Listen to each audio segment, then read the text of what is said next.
Good afternoon, students. We expect everyone joined. Uh, just waiting for the other friends also. Please just ping your friends to join the class immediately. In 2 minutes, we'll just start the class.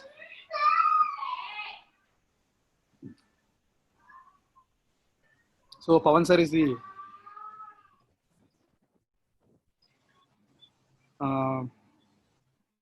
taking your session. Okay. Data science will be taken by him only. Okay. Okay, sir. Pawan sir. Okay, sir. Yes, sir.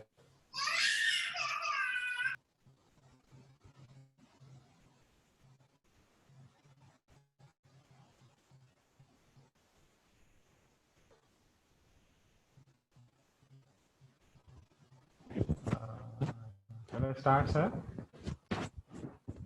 Yes, sir. Yes, sir. Okay. Yeah, good afternoon, all of you. Today I'm here to demonstrate data science and machine learning. We are at a fundamental part today. Okay. First, we see.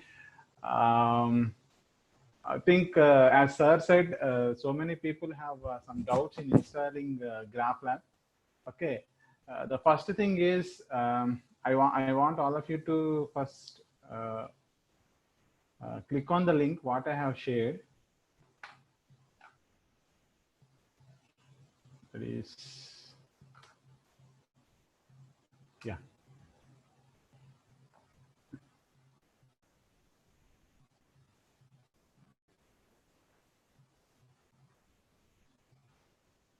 Yeah. So this is our plan actually. Okay, this is the content.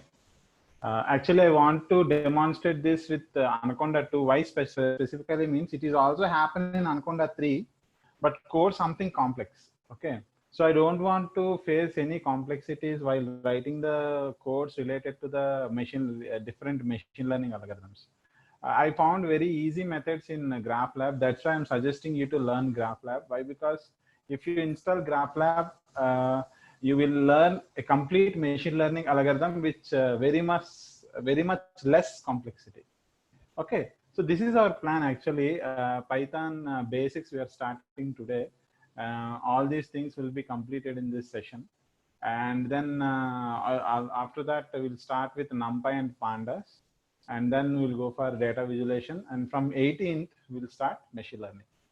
But before going to start this session, I think so many people have the doubt in installing the software. So I suggest you to go to this link. Okay.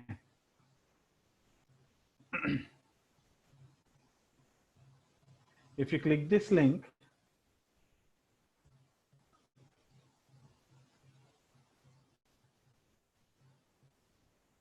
so this page will be open here. So here you have to fill your details. For example,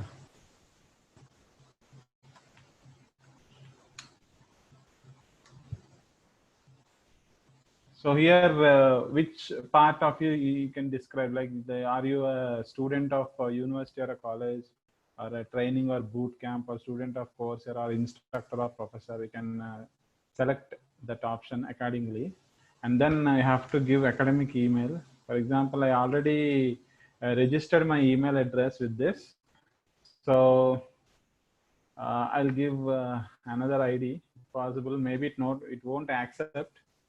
Let us see. So,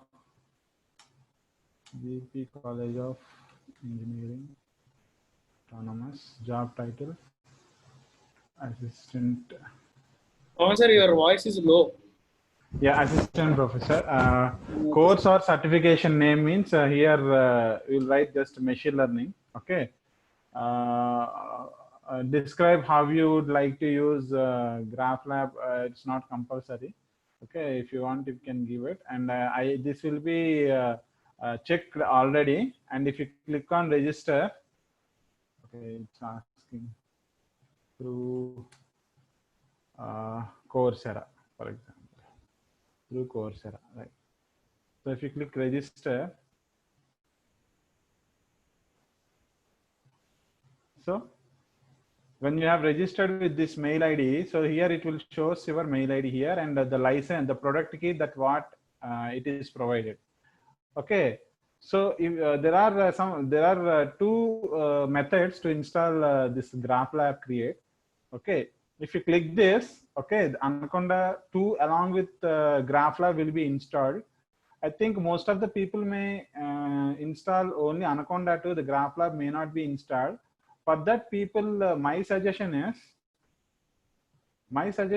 to install with PIP.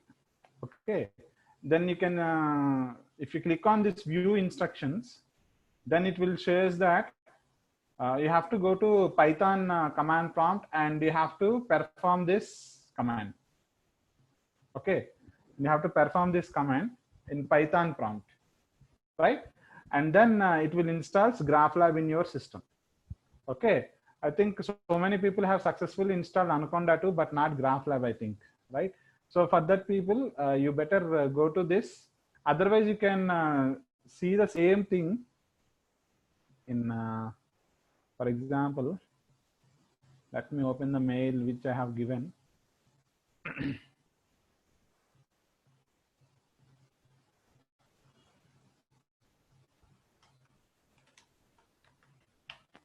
Yeah.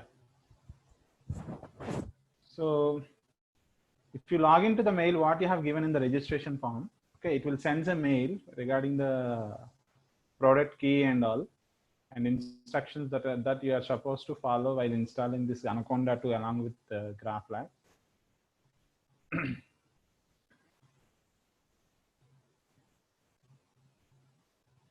I think may not yet come. Okay.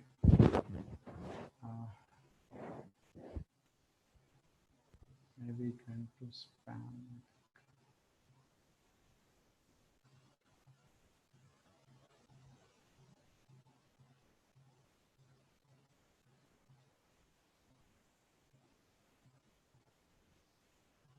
Okay. The mail not received. Okay. Let me show you the before mail what I have received from Turi Create. See, like this, you'll get a mail. Welcome to GraphLab Create. Okay. Then you'll get a registered email address and a product key and the personalized installation guide. If you click on this, you'll get the instructions how to do the installation. Okay. So like this, your registered mail ID and product key. And if you click this, the software will continuously install with Anaconda 2 and GraphLab. If Anaconda 2 only installed and if you are facing difficulty in installing GraphLab, then go to pip installation. Very simple. Pip installation is very simple. Just copy this command and paste in your Python command prompt. Okay, in your Python command prompt, then it will installs the GraphLab Create.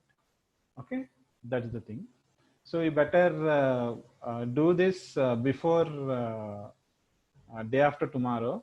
Before I demonstrate S-frames. Okay, from S-frames onwards, the GraphLab necessity is there.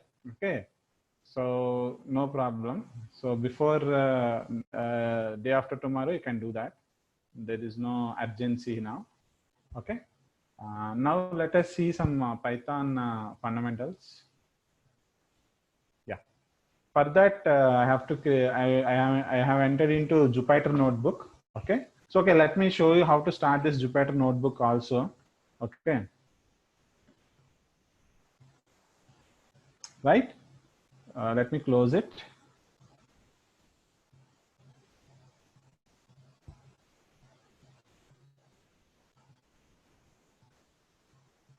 Let me close it. Okay. Let me do it from beginning. Okay, this is my desktop. Okay. First, what I have to do is Windows R command prompt. Okay, you'll enter into command prompt, and then I want to do it in my F drive in my personal directory. Okay, in books, in Python, in regular practice, I want to do it. Okay, so here you can simply type Jupyter space notebook. Okay. So it starts your notebook. Okay. So this starts your notebook. Now this is the environment what you will have in your notebook. Now go to new and click on Python 2. Okay. So now let us execute the first instruction in our Python, that is print. As you are in Python 2, no need of giving any parenthesis if you want to print any message. Okay, I want to print the first, that is print hello world. So hello world will be printed. Let me name my notebook. Okay, here I can name my notebook. Initially it will be in untitled. Okay, so let me change the name of this notebook. For example, I want to give Python fundamentals, and let me give today's date, that is 15/06/2020. Okay, so this is the name of my notebook. Okay, such that I can easily distinguish from other notebooks. Okay, now if you want to create a new environment, a new cell environment, you can go to this here. This is the insert tab. Here, if you click this insert cell below, here you will get another cell here.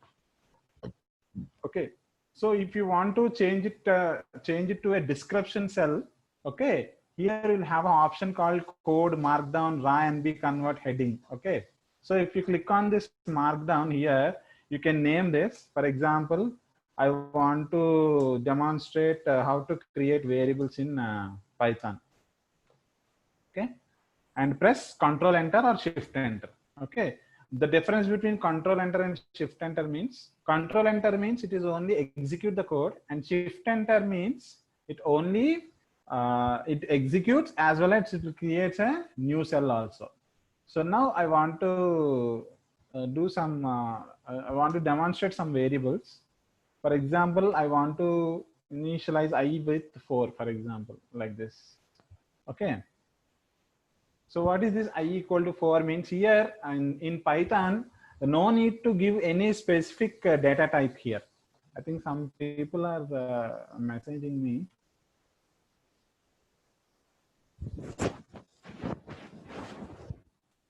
Okay. Okay, some people asking me to how to open Jupyter Notebook again. Just go to command prompt and type Jupyter space notebook. That's it. That's it. Okay, open your command prompt. Windows R. Okay, if you click on Windows R, here already CMD will be there. Otherwise, you type CMD and press enter. It opens command prompt. Okay, go to your folder and type Jupyter space notebook command. Okay, it opens Jupyter Notebook. Okay, no problem. Right. So I equal to 4. This is a variable. So the advantage with Python means here no need to declare any data types like our C, Java languages like int, float, like that. What is the value that you are giving to a particular variable, accordingly the data type will be automatically decided. For example, here I assigned 4 to I. So if I print type of I, then it says that it is int. Okay. For example,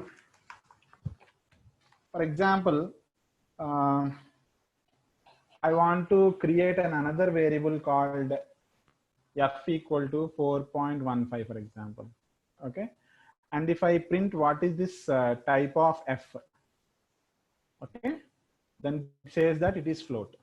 Okay, so accordingly the variable, the type, the value what you are giving, accordingly the variable will be converted into that particular data type. Okay, similarly b is equal to true. Okay, so if you print type of b, then it says that it is bool. That means Boolean type. Similarly, I want to create one more data type. This is a string. Okay. Now I want to print its type. That is type of s. So what is it? It is string, str. Okay. Hope understand all of you, right? So now let us see some advanced Python types. Okay. Again, I want to give a markdown. Okay, here, if I say that creating advanced data types. Okay. So what are the advanced data types we have in Python means? Okay. First one is, if you want to reduce the font when compared to the previous, type 2 hashes. Okay. One is I want to demonstrate list. Another one, that is tuple, and then another one, that is dictionary. These are the advanced data types we have in Python. Okay, list, tuple, and dictionary. So how to create a list? I already told you there is no data types. Okay, if I say that you should not, if I say if you want to work list, you no need to start the instruction with the data type list. Okay, the thing is you have to know how to represent a list. That is enough. For example, I want to represent a list L equal to 1, L equal to 6, 5, 6, 2, 4, 8, for example. Okay, let me increase the font. 6, 2, 4, 8. This is my list. Okay. If you print this type of L, means what it represents? It is a list. Okay. So if you want to print that list, the list will be printed like this directly. Otherwise, if you want to print it element wise, for example, I want to print this as for I in L. Okay, I is a counter variable that has been created. Otherwise, let me create another variable here. For J in L, print of J. Okay, so then it will print element wise. Okay, for example, if you are not interested to print the elements in a new line, okay, I want to print them in horizontal direction, then you can simply give the delimiter and equal to space. Okay, then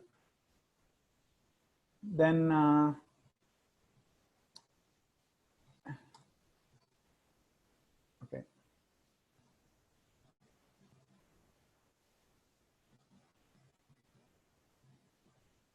it's giving error. Okay,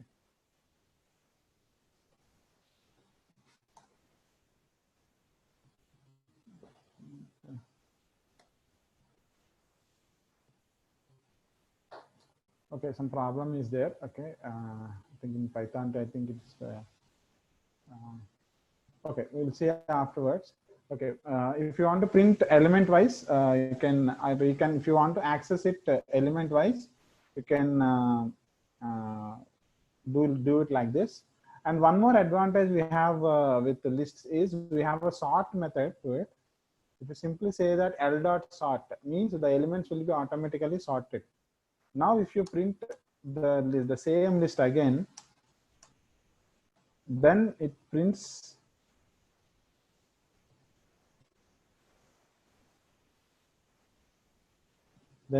like this. Okay, why? Because the list is already sorted. Yes. So this is how we work with lists. For example, if you want to add any new elements to it, for example, I want to add a new element. For that, what you have to use is you have to use append method. I want to append a new value, for example, 5. Okay, I think 5 is not there. Yes, 5. So I have appended 5. Now I want to print my list. I want to print directly now. Okay, 2, 4, 6, 8, 5. So the final value will be attended at the end of the list. Okay. Again, if you sort it further with the new element, the list will be sorted and it will be printed. Okay. Now let us see the tuple here. The difference between list and tuple means the elements will be included like this. For example, 6, 2, 8, 4. Okay, the list is the list will create the elements with the help of square brackets, and the tuple will create the elements with the help of parentheses.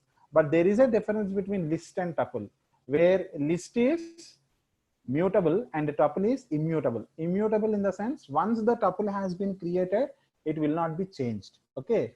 For example, I want to change, for example, let me print the first element, that is print t of 0. So it printing 6, right? So I want to change the first element. For example, t of 0 is equal to 5. Okay, then it will give an error. Why? Because once it is created means created. You cannot change any individual values. Okay, but there is a possibility that if you want to add any new elements, okay, you can do like this. For example, concatenation. You can do that with the concatenation. That is, for example, I want to add 9 and 10. Okay, now if you print t, see, so many people will get a doubt that, sir, as you're saying that tuple is an immutable one, how it is adding new elements? Here, one thing you have to remember is here there is a memory illusion concept is there. For example, let me demonstrate with this. Okay, for example, this is my tuple. For example, the tuple whose name is t. Okay, this is t. Initially, it has some elements in this. Okay, like 6, 2, 4, or something like that. So whenever you have created that tuple means the elements will be directly created in the memory. Next, what I'm doing is I'm adding 9 and 10. But here, if you observe, there is no name for 9 and 10, right? We are directly adding the elements to the t, right? So it doesn't have any name or reference. So here, what we are doing is here another tuple which has the reference called null. Okay, which has the reference called null. When you perform this t plus is equal to 9 and 10, what happens is the memory locations will be like this.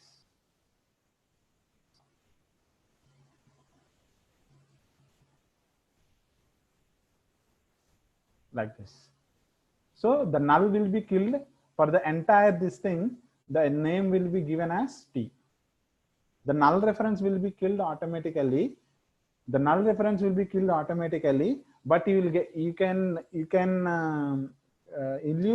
have an illusion that the new elements are actually concatenated to the tuple, but it is not. They are in different memory locations. Okay. I think some people are having some doubts.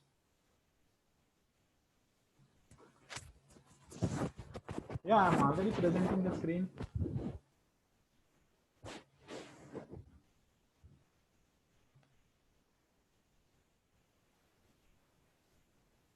See, I'm at the tuple and I'm demonstrating about the tuples. Okay. I'm already presenting my screen. I don't know what happened. Please, sir, my screen is visible.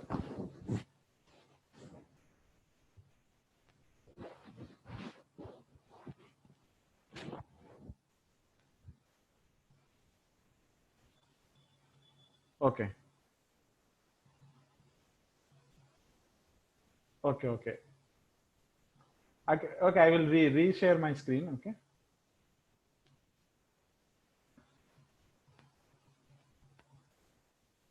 Now, is it visible? Yes. Now, is it visible? Okay, good. Right. So initially, what I'm saying is, okay, initially we have created a tuple called t. Okay, this is how the tuple called t. Initially, we have some elements. Okay, what are those elements?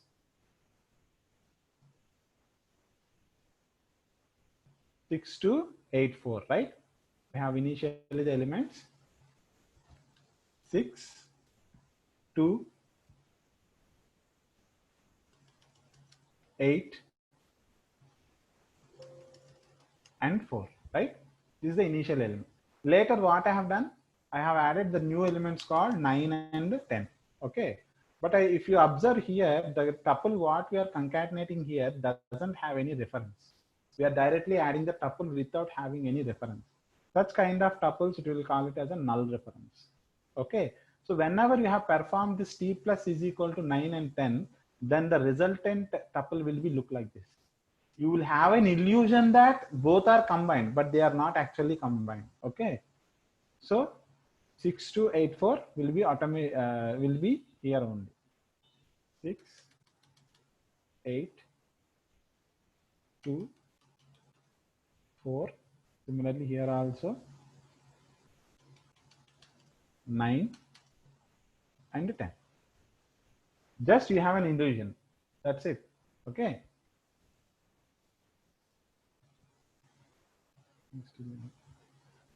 I think all of you understand this, right? So the same concept will be applied to one more immutable object what we have in Java, that is string. The same principle. The same principle. So many people say that string is an immutable object, but still we are able to add some content to it, and it is also handling it. So what is happening actually? This is what actually happening. Okay. So this is about the tuples, and now let us move on to the dictionary.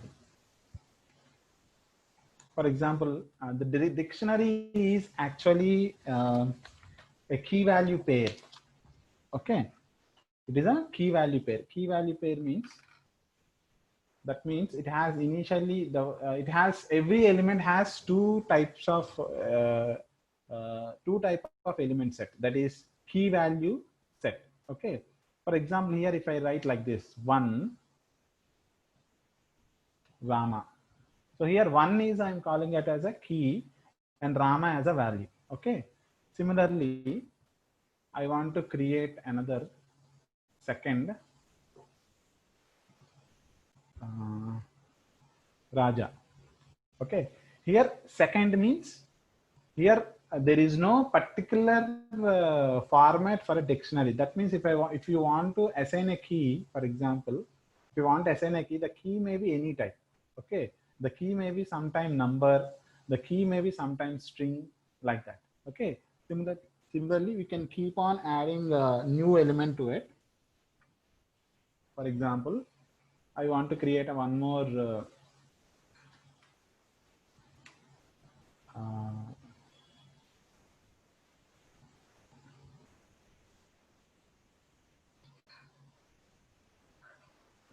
okay. So foo of 1, that means I have added one more key, that is foo, and the value is 1. Let me add one more. Okay, that is bar, the value is 2.3, and I want to add one more, that is s, and I want to give it as a my first dictionary. Okay, so this is my dictionary. If you observe, every element has a pair. Okay, what is that pair? Key value pair. Okay, the first element is key, the second element is value. Now if you want to print this, print of D, so you'll get a dictionary like this. Okay, for example, if you want to individually print the values, now what you have to do is, so for example, I want to do like this, for key in D. Okay, for key in D, print D of key. So here it will print only values if you observe. Okay, Rama, Raja, 1, 2.3, and my first dictionary. So these are the values just. If you want to print them along with the keys, then you can print like this, key. So in Python, the concatenate operator is comma. Okay, you can print like this. Otherwise,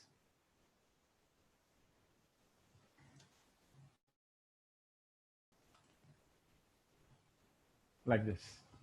Okay, 1, the key is 1 and the value is Rama. The key is second and the value is Raja, like that. Okay, So if you here you can access element by element. Okay. So here there is no such rule that the value only a single. That means if you observe here in key value pair, okay, the key must be a single value. That is confirmed. That single value either it may be an integer, float, string. That is our requirement. But there is no guarantee that the value always will be a whole value. Sometimes this may be an integer, sometimes it may be a float, or sometimes it may be a list, sometimes it may be a dictionary also. Okay. For example, let me create a dictionary of dictionaries, for example. For example, I want to create dictionary which is called as a shop. Okay. Shop. Here what I want to do is, here in Vizag, for example, I have a supermarket in a different and having different branches in different cities. Okay. For example, in Vizag, I want to give sales. Okay. What is the sales is, for example, how much sales for Santur soap? For example, it's sold 45. Okay, comma, and how much sales for Maggi noodles? Okay, so Maggi, it happened 67. Similarly, I want to track the sales of, for example, Ponds. Okay, Ponds powder, how much it is? For example,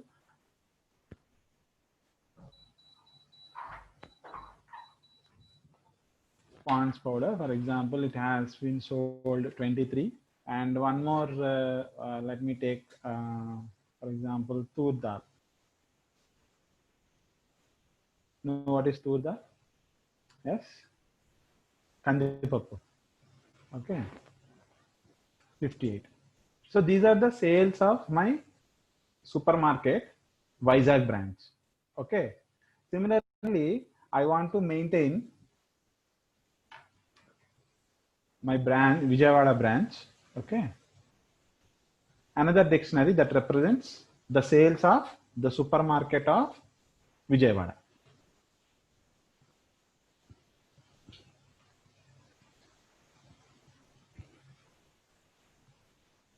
Like this. Okay. Otherwise, I think it is exceeded. Okay. You can do like, you can create like this also. Okay. Santur, for example, it is 58, and Maggi noodles is, for example, 35, and Ponds is only 14, and the Tur Dal only 10 has been sold. Okay. Similarly, for another city like that, you can create. Okay. So this is called as dictionary of dictionaries. Okay. So how to access the elements of such kind of dictionaries then? Then what I want to do is, here for key, if I say that for key in shop, for example, so when you say that for key in shop means, so it represents Vizag and Vijayawada, key means, right? So then what I want to do is, again I have to create another for loop. Why? Because its value is another key. Its value is another dictionary. So we'll have nested key, right? So, okay, let me clearly say that. For example, key 1. Okay, key 1 represents the keys of Vizag and Vijayawada. And now what I'll do is, I'll create another key called key 2. Okay, key 2 in shop of key. Shop of key 1. Okay, shop of key 1. What do you mean by shop of key 1 actually? Shop of key 1 is another dictionary, right? Will you agree or not? Shop of key 1 is another dictionary. If you want to access individual elements, so what you are supposed to do is, again you have to parse in that dictionary. So here, if you say, for example, I want to print key 1 first here, print key 1. And then I want to parse the what are the values in key 1. Now I'll print shop of key 1 of key 2. Okay, it just look like a double dimension array.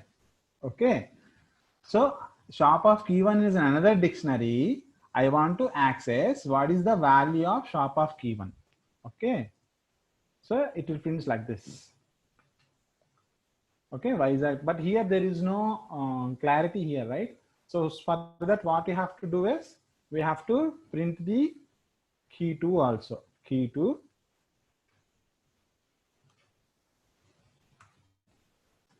Then it says that in Vizag branch, these are the sales. And in Vijayawada branch, these are the sales. Okay. So here we can do some analysis also here.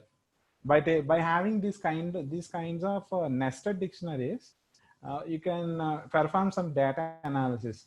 Which product has been sold more in all the branches, or which product is sold less, or what are the average sales of each and every product in all the branches. Like that, we can do some analysis on this. Okay. So this is about the dictionary. Okay. Now we'll go to some advanced printing strategy. How to perform some advanced printing in Python. For example, I want to print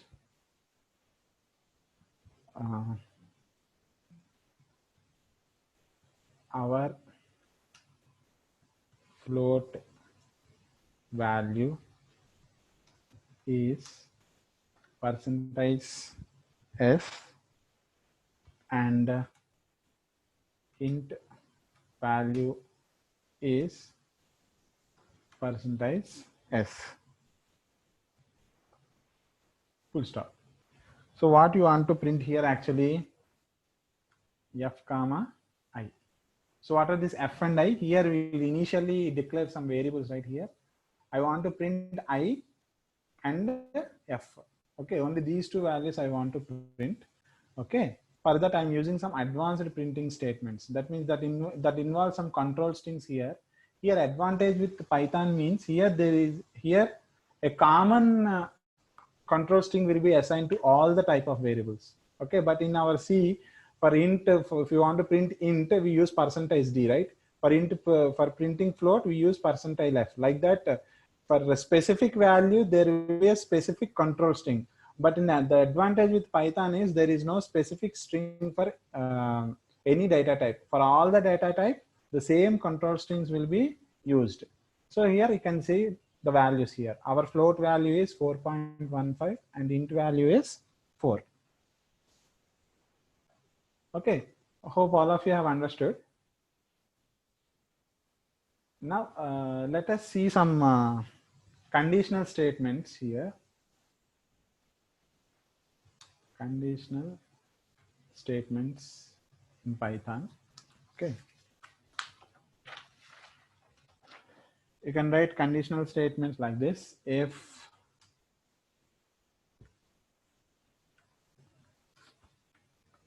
I equal to 1, and if you want to do some logical operations, you can use AND and f greater than 4. But the thing is here you have to follow indentation. Very strict. All the conditional statements or any control structure that you are using in Python, the indentation is very important. The indentation says that that instruction belongs to that particular conditional statement or looping statement or a function. Why? Because in Python, if you want to create a block, the braces will not be used. Okay, the braces doesn't used in Python. The Python is completely indentation based language. Okay, for example, here what you have created is if I equal to 1, I equal to 1 and the f is greater than 4, what you are supposed to do, those instructions must be passed by giving some indentation, and then you can write the statements. For example, I want to print, then what I want to print is I is 1. Don't confuse that for some printing statements I'm using parentheses and for some statements I'm not using parentheses. Means doesn't happen. Some statements may use parentheses and some statements may not use parentheses, but still your statements will be printed automatically. I is 1 and f is greater than 4. Okay. Okay. Next, I want to create another condition, that is else if. For that, what you have to do is you have to give elif. Okay. The condition is if I is greater than 4 or f is greater than 4, then what you have to do? Then I want to make a statement that both are greater than 4. And if you want to execute any default instruction, that is else, print either of them less than 4. Okay.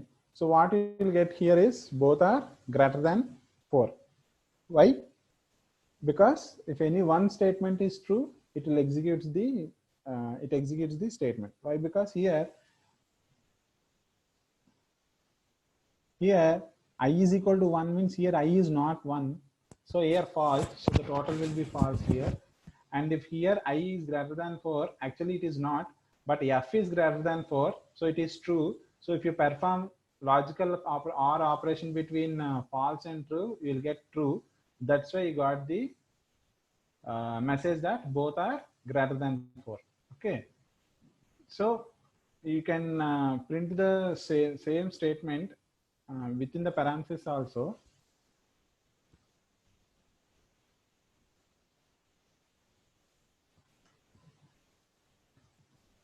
Okay, no problem. That doesn't make a difference. Okay. I think some people may have a confusion. Some print statement have parentheses and some print statement don't have parentheses. You can use accordingly. You can use according in what format you want to print the results. Accordingly, you can use or not use parentheses.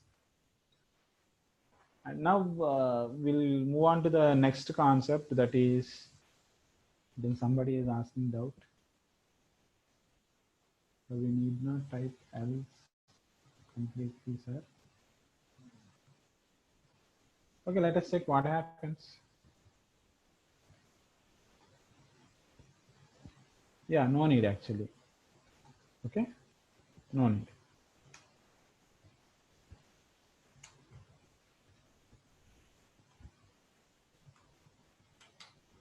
But in some applications, we need to follow this the instructions which should execute by with the default condition, right? If any of the previous condition are failed, what it's supposed to print? If you have such statements, you have to use else. Okay, otherwise no need. That completely depends upon the type of application what you are using.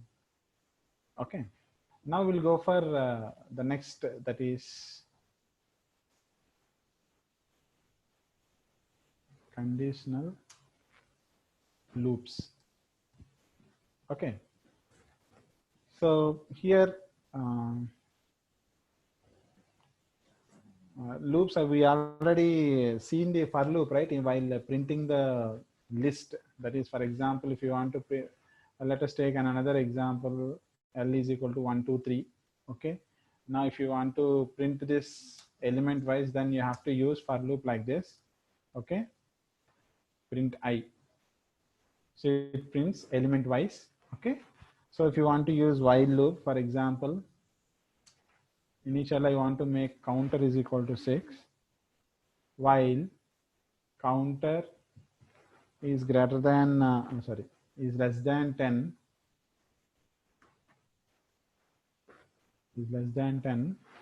what I want to do is I want to print counter, and I want to increment counter, so it prints the number. Okay, like this we can use while loop. Okay, this is how we use looping statements. No, you can't use normal end. Okay. Normal end means it will comes under bitwise end. There is difference between bitwise end and logical end. I think you know that. You know that the difference. Okay. Of course, you can use if you require that you can use. Okay. If you have to perform that operation at that particular code segment, if it is required, then you can use it.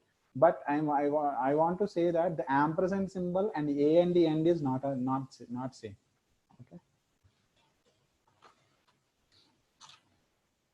Now let us see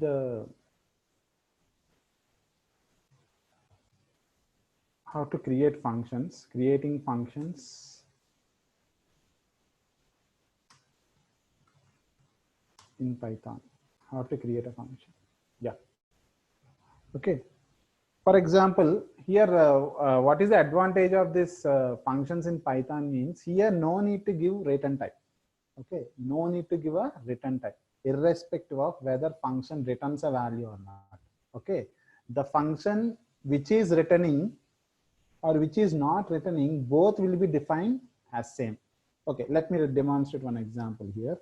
For example, here this is my function. Okay, the function will start with a keyword called def and then function name. Okay, having the parameters. Okay, x, def add 2 of x. So what is the meaning of this function means y is equal to x plus 2, and then what I want to do is I want to return y. But here we don't have any return type like int or float, not required. Okay, the function doesn't have any return type. The Python function doesn't have any return types. Okay, now the function has been executed. Now let us check whether it is working properly or not. I want to initialize I with 5, and then I want to print add 2 of I. So how much it is? 7. Okay. Actually, it is returning the value. For example, if it is not returning the value, it is just printing the value of y there itself. Okay. Then no need to print add 2 of I. You can simply call the function. That's it. You can simply call the function. Then it will give the, it will print the result here automatically. Okay. So here one thing you have to observe is no need of giving a return type, whether that function will return a particular value or not. Okay. Let us see some shortcut function also, single line function. Okay. The single line function means, for example, square is equal, for example, I want to define square here. Square, we have a function called lambda x such that it returns x into x. Okay. So this is what we'll call it a single line function. Okay. So you are giving the function, the definition of the function in the single line itself. Now, if you call this function square with the 5, then it will automatically returns 25. Okay. So this is a single line function it is. Yes, hope all of you understand this. If anybody has any doubts?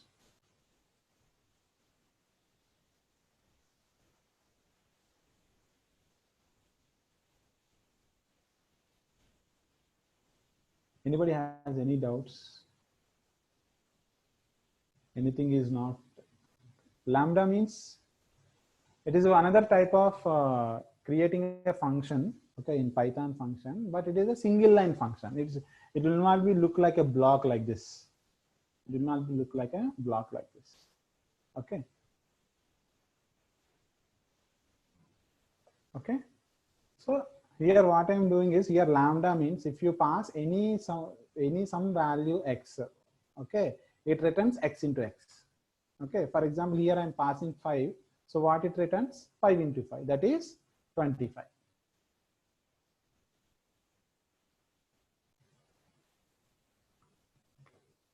Yeah, keyword.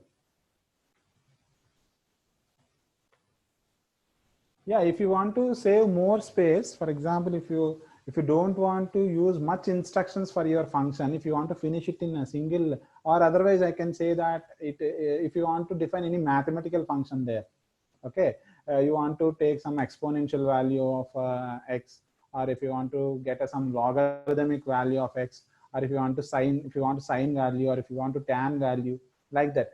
If you want to reduce the size, that means reducing the size means if you want to reduce the size entirely to the single line function, then lambda function will be useful.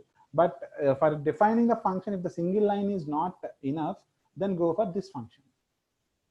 Okay, these are here what I want to say is we have different functions to implement in Python. Either it may be multiple instructions or a single line instructions.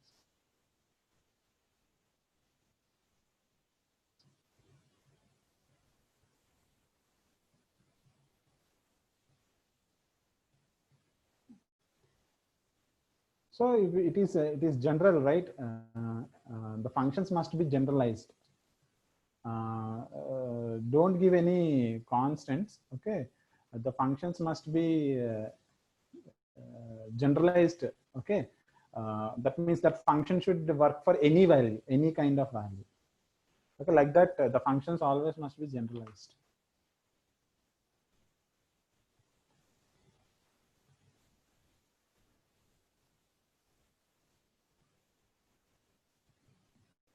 So it is returns, right? It is only returns value. The meaning what you are doing is if I pass any x here for this function, it should return x into x. Here we are not printing the value, we are returning the value here. Okay, default you are returning the value here. Okay, but this function has the ability of both returning as well as printing the statement in the function itself. Okay, so I want here I want to give please give me 2 minutes of time. I want to give a small question for you.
You are ready? Yeah, I want to ask some questions orally, just to check your attentiveness. Okay. Okay. Just give me answers in the chat box. Okay. The first question is, I think one more doubt here.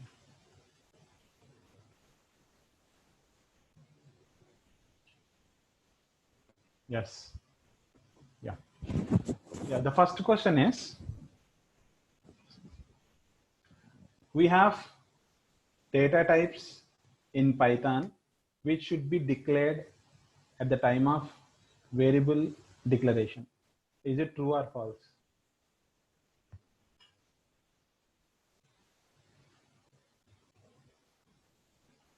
Yeah, good. Very good.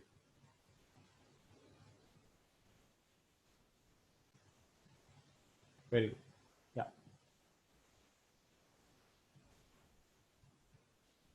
So lists are mutable and tuples are immutable. Is it true or false?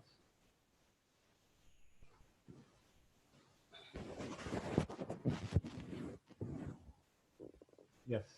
Those who are giving true, correct. Yeah. Good. Good. Yeah. Third question. Third question. The Python functions, the Python functions may or may not have return type. True or false?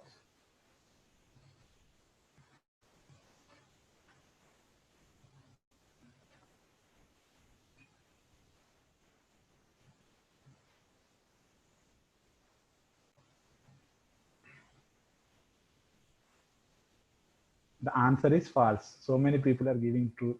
I think students, you are confused. I asked the functions may or may not have return type. I already told you the function doesn't have any return types, right? The function doesn't have any return types. Okay. So I think the question is you have to think. Okay. Right.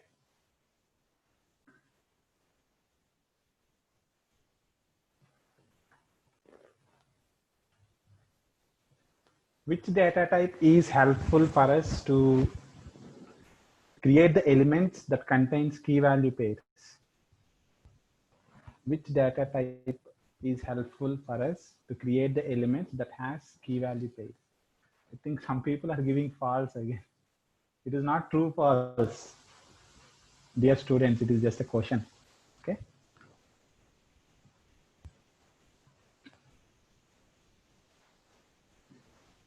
Good.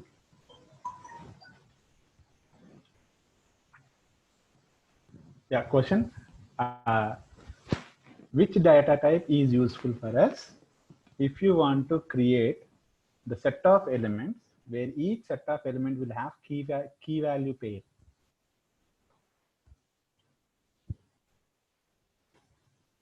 Okay. So which method is used to add new elements to a list?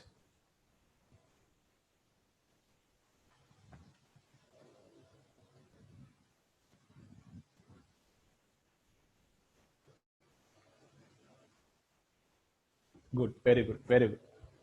Happened, very good. Yeah. I want to give a small program for you. You think you can take this as a program or a case study. My suggestion is to students, please implement the programs. Why? Because if you want to learn any programming language, the only solution is writing programs. Okay, if you want to understand the language and if you want to learn the language or if you want to expertise any language, the only solution is writing the programs. Okay, so let me give a sample program, okay, for you. Okay,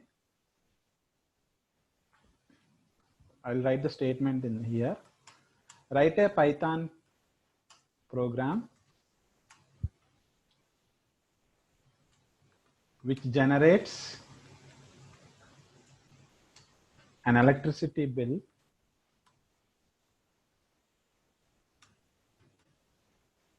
based on number of units consumed. Okay,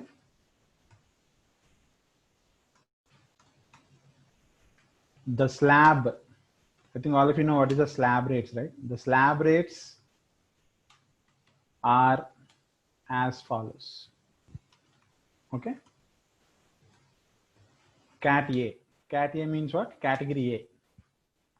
If you consume units from 0 to 99, okay, so you have to charge a minimum amount. Okay, minimum amount is, for example, 65 rupees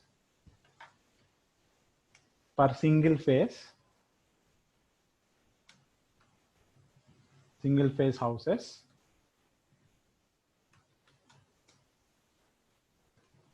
Minimum is 180 rupees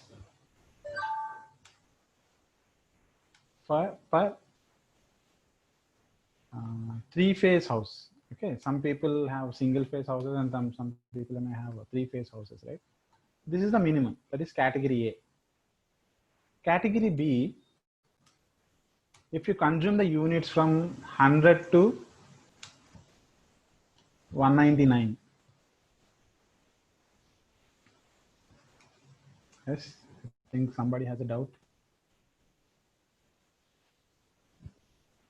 Sir, how can we take the inputs at the time of execution? Take default values. Else I'll show you how to take the inputs from the keyboard. No problem. So amount is greater than or equal. Yeah, I'm writing. Not amount actually. See here the green. These are units consumed. Okay, category A units and these are category B units. Okay. If you consume 0 to 99, okay, that is minimum charge. If you consume from 100 to 99, for single phase house, minimum charge plus, I think again getting the doubts. Okay, let me finish the problem, then you can ask the doubts. Okay, let me finish the problem. For single phase house, okay, minimum plus 4 rupees per unit. Okay. For three phase house, the amount should be minimum plus 6 rupees per unit. Okay, fine. Now category C units, 200 to 299. If you consume units between 200 to 299, for single phase, it is minimum plus 4 rupees per unit up to 199 units. Okay, plus 6 rupees per unit.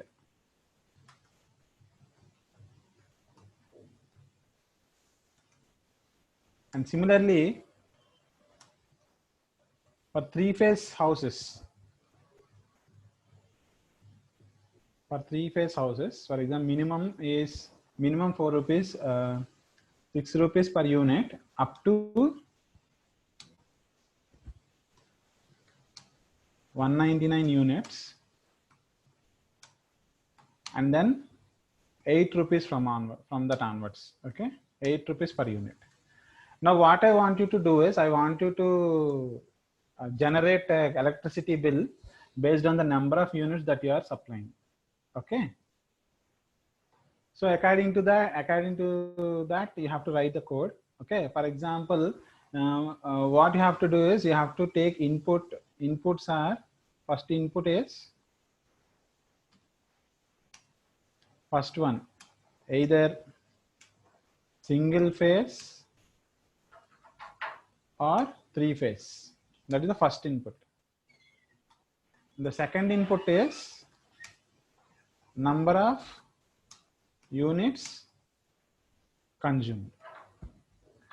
Fine, right? So some people asked me, how to accept input through keyboard, right? Okay, so for that what I will do is, for example, if you want to take n, int ra_ input of enter units. Okay, then it will ask the to enter the value. Okay, then you will enter accordingly. Then what you'll do is, for example, I want to print n here.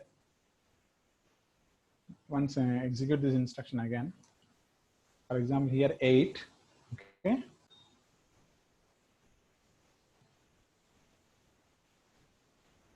let me re-execute the code.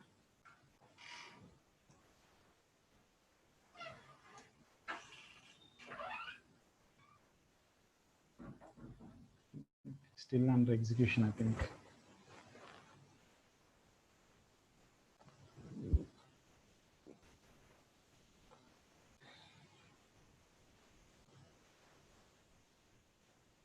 Interrupt the kernel.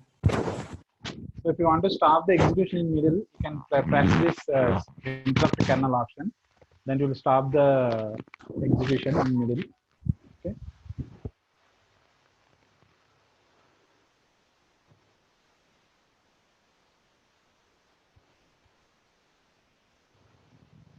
Yes, all of you, problem is clear. Any doubts?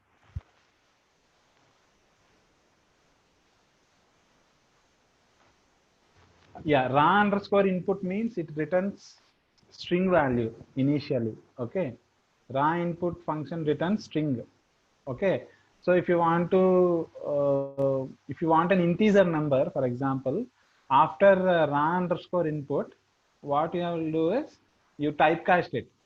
Okay, int of means what? The number what you are taking will be converted into a number. Okay, for example, if you won't give this int int, if you enter 5, then that 5 doesn't treat it as a number. It will be treated as a string. But we want numbers, right? Like that. So if you want to take a number, then you typecast it into int int.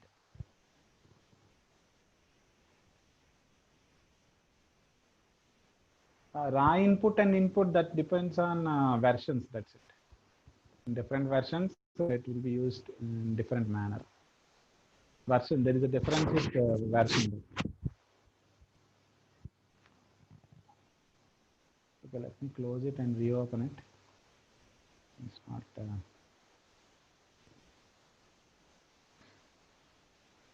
Python fundamentals.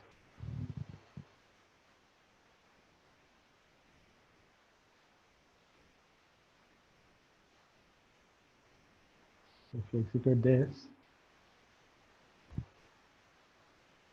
there is a problem with the kernel. Okay, let me restart the Jupyter.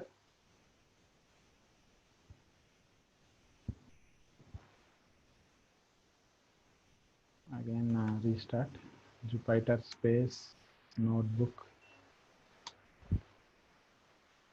If you're stuck somewhere, you can interrupt the kernel like this. Okay, no problem.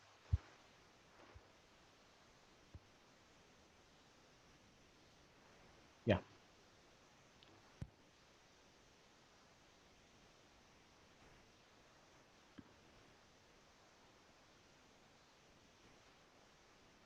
So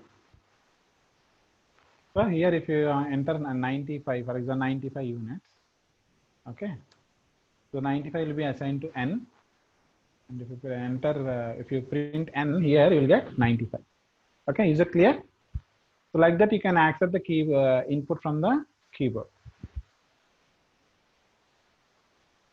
Oh, no need to take str. Why? Because raw underscore input will return string by default. So no need of str. Of course, in future, if you want to do some typecasting, for example, if I have numbers and I want to convert them as string, then you can use str. Okay. Okay, the program is clear. Yes. This is the first stage is you are supposed to create or you are supposed to generate an electricity bill. Okay, for a specific number of units. For example, if you enter first input is, for example, single phase, and if you enter number of units are 75, then it should print 65 rupees. Why? Because it is a single phase and you have entered number between 0 to 99. For example, if I enter 225, what is it? 225, okay, and it is a three-phase house. So how your electricity should be calculated? That is minimum, the first, okay, 180 plus, okay, 225 million, and then how many units for how many units you are supposed to calculate 6 rupees? Up to 199 units, right? So not up to 199 actually here. Yeah, up to 199. Yeah. So if you eliminate 99, so how many units are there? 100 units, sir. So 100 units into 4 rupees plus, and what are the remaining units? 25 units, right? So 25 into, it is a 3 phase, right? So 3 phase means it should be 6 rupees here, and it is 8 rupees. Am I clear? If anybody has doubt. Yeah, that is what I told you, right? That the difference, the difference is only difference with the version only. Okay. As Pavan Kalyan Pulavarthi said, input function is used in Python 3 versions, and raw_input will be used in Python 2. Okay. That depends upon versions. That's it. Okay. So the model input bill calculation I shown you here. Is it clear, or anybody has any doubt? So my aim is to calculate the electricity bill for a 3-phase unit, 3-phase house with 225 units consumed. Okay. So the minimum amount is 180, and the remaining 100 units 6 rupees, and the 25 units it is 8 rupees. So how much it is totally? 600 plus 780 plus 200. So 980 rupees is the current bill. Like that you have to calculate. That is the first stage. Second stage, repeat the same for 5 houses, 5 different houses, and identify which house has the highest bill. For example, if we have an apartment, in the apartment we may have 30 houses or 40 houses. Okay. So I want to identify which apartment has consumed more electricity. Okay. Is it clear? So better do it. Yeah, 26 units. Okay, fine. Okay, fine. 200 to 25, right? So, okay, right. 26 units. Good.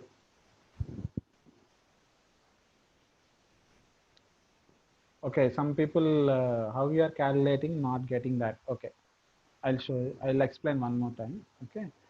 For example, it is 3-phase house. Units consumed. How many units consumed?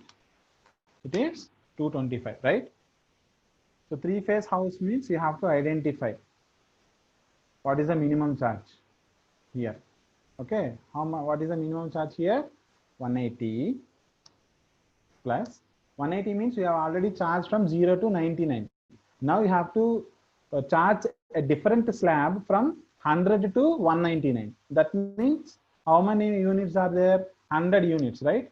So what is the slab cost from up to 199 units for 3-phase house? That is 6 rupees, right? So we have to give 100 into 6. Okay, now we finished up to 199 units. Out of 225, we finished 199 units. So how many units left? 26, right? So 26 into 8 rupees. So how much will be the bill? 780 plus 26 into 8. I think it is 780 plus 48, 8, 4.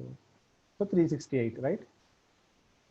368. 780 plus 368. How much it is? I think 1148, I think. Am I right?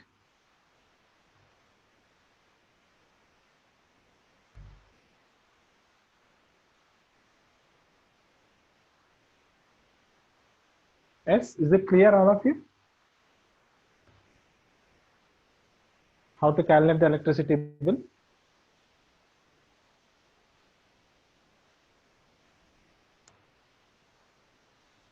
Okay, you are very strong. Some people are very strong at mathematics. Good, good. I'm just okay, right. So 978 rupees. Still 780 plus 198. How much it is? 978, right?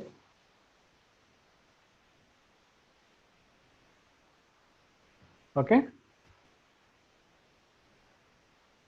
Some people I'm not taking the calculations. Let me clear about this. I'm not taking the calculation. Just I'm giving some random calculations, and I'm giving that.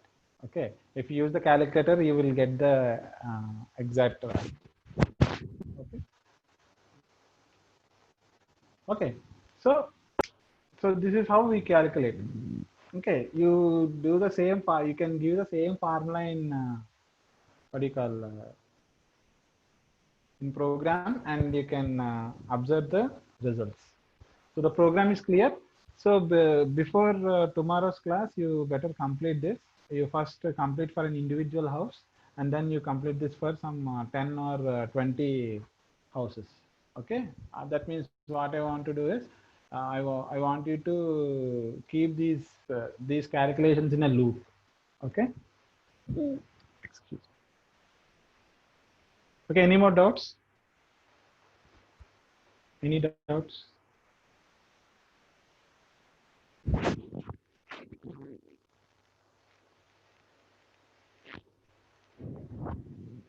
Any doubts regarding any concept or okay, leave it. So many people are very serious in calculating the electricity bill. I think those people got high electricity bill this month.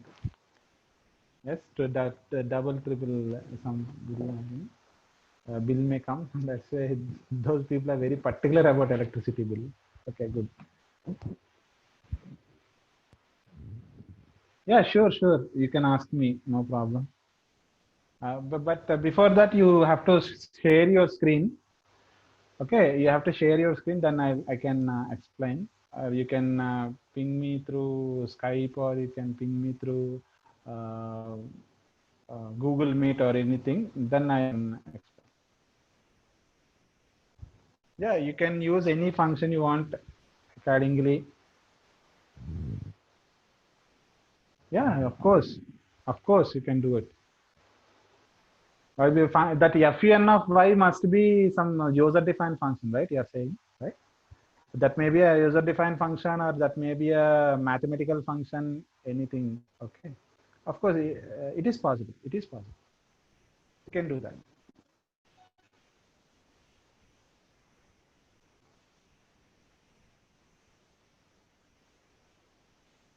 Yeah, in Python, there are some mathematical functions are there. Okay, in NumPy package, there are some mathematical functions are there. You can use that, or you can use user-defined functions.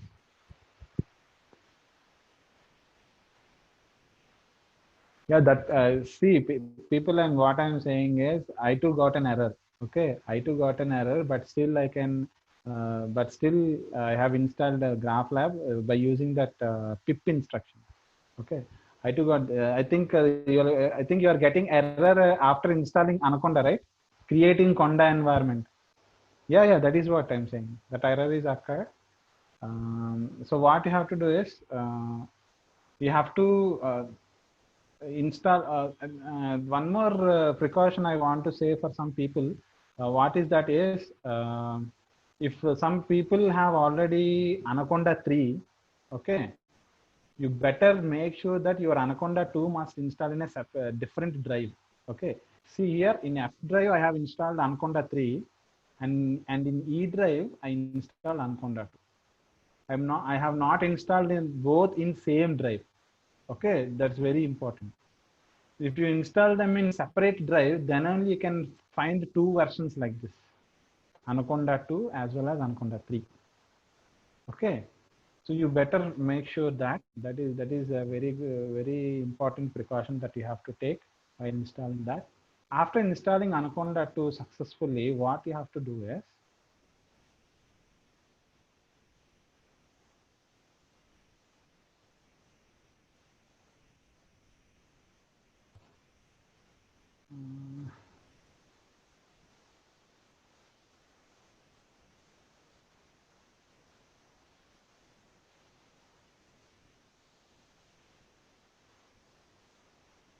yeah.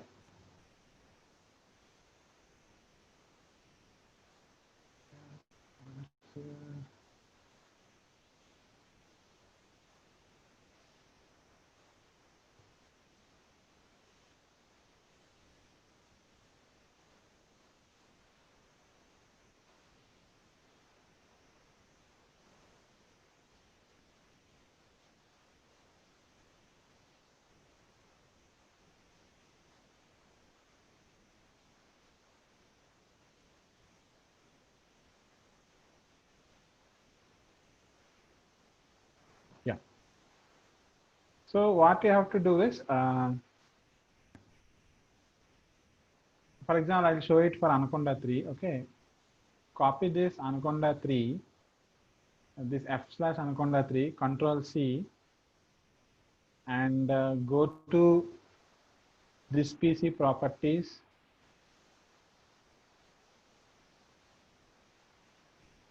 And go to advanced system settings, and in environment variables, here you may have class path, right? Here in this class path, you better paste the Anaconda 2. Okay, f/Anaconda 2 or e/Anaconda 2, whatever you installing.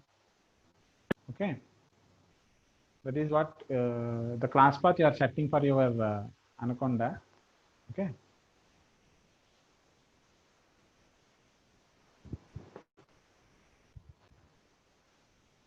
Okay, let me share.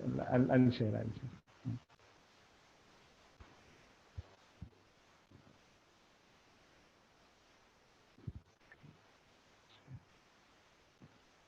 Okay, now it is visible. So what you have to do is, you have to, after installation of Anaconda 2, copy the path like this. Okay, copy the path like this and go to, now is it visible? Okay, right. Go to this PC properties, go to advanced system settings, go to environment variables. Here you may have class path variable here. If you don't have class path variable, you can create new and you can give the variable name as class path here. And the value is what is the path that you have copied, f/Anaconda 2 or Anaconda 3, whatever. I think Anaconda 2 only you have to do that. You have to do. And along with that, you have to do some more copy pastes. These site packages, scripts, all these things you have to copy in your environment variables. Okay.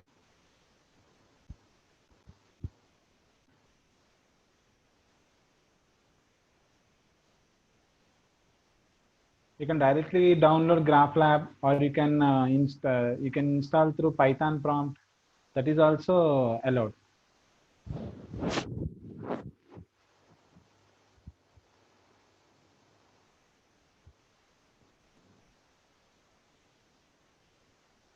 So is it clear? Are any doubts? If still anybody having doubts, you can ping me or you can call me. I'll give my number. In chat window, I'll give my number.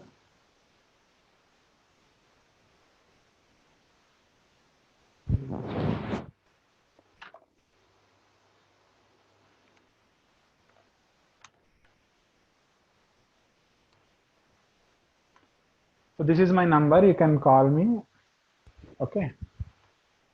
You can call me, but you have to share your screen, or you can just you can arrange my Google Meet or Skype or whatever video call. And if you share the screen, and I'll guide you so that you can install your Anaconda 2 and along with GraphLab. That is also okay, right? TeamViewer or any desk, right? You can use that, no problem.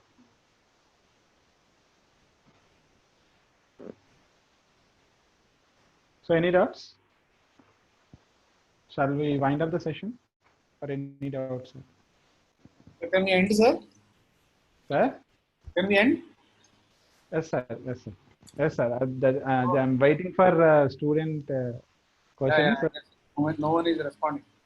So, okay, sir. Shall I, Right, let sir, us right. terminate the session. Okay. Yes. Thank you. Thank you very much, sir. Thank you. Thank you, sir.